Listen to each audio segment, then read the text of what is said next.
അല്ലാഹുവിന്റെ റസൂലാ പറയുന്നത് സദക്ക വിപത്തുകളെ തട്ടിമാറ്റുമെന്ന്, സദക്ക വിപത്തുകളെ തട്ടിമാറ്റുമെന്ന് ആദരവായ പ്രവാചകൻ നബി മുഹമ്മദ് മുസ്തഫ സല്ലല്ലാഹു അലൈഹി വസല്ലമ തങ്ങൾ പറയുമ്പോ മോനെ അപകടങ്ങളും അപകട മരണങ്ങളും ദുരന്തങ്ങളുമെല്ലാം തട്ടിമാറ്റാൻ കഴിയുന്ന ഒരു വഴിയാണ് സദക്ക കൊടുക്കല്. എന്റെ ശബ്ദം കേൾക്കുന്ന പെങ്ങള് എപ്പോഴും രോഗത്തെ കുറിച്ച് പറയുന്നവളാണ്. ഉസ്താദേ എന്തെല്ലാം മരുന്ന് കഴിച്ചു, ഏതെല്ലാം ഡോക്ടർമാരെ കൊണ്ട് കാണിച്ചു, എന്റെ രോഗം മാറുന്നില്ല എന്ന് സങ്കടം പറയുന്ന ഉമ്മ,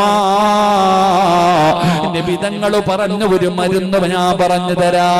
അല്ലാഹുവിന്റെ റസൂലാ പറയുന്നത് ഏത് രോഗവും മാറാനുള്ള ഒരു വഴി ഞാൻ പറഞ്ഞു തരട്ടെയോ? അല്ലാഹുവിന്റെ പ്രവാചകൻ എവിടെന്ന് പറയുകയാണ്, അല്ലാഹുവിന് ചില അടിമകളുണ്ട്, അല്ലാഹുവിന് ചില അടിമകളുണ്ട്. ആ അടിമകൾക്ക് രോഗം വന്നാ അവര് സദഖ കൊടുത്ത് ചികിത്സിക്കുമെന്ന് ആദരവായ പ്രവാചകൻ നബി മുഹമ്മദ് മുസ്തഫ സല്ലല്ലാഹു അലൈഹി വസല്ലമ തങ്ങൾ പറയുകയാണ്, അവര് സദഖ കൊടുത്ത് ചികിത്സിക്കുന്നവരാ, അവര് സദഖ കൊടുത്ത് ചികിത്സിക്കുന്നവരാ. പടച്ചവനെ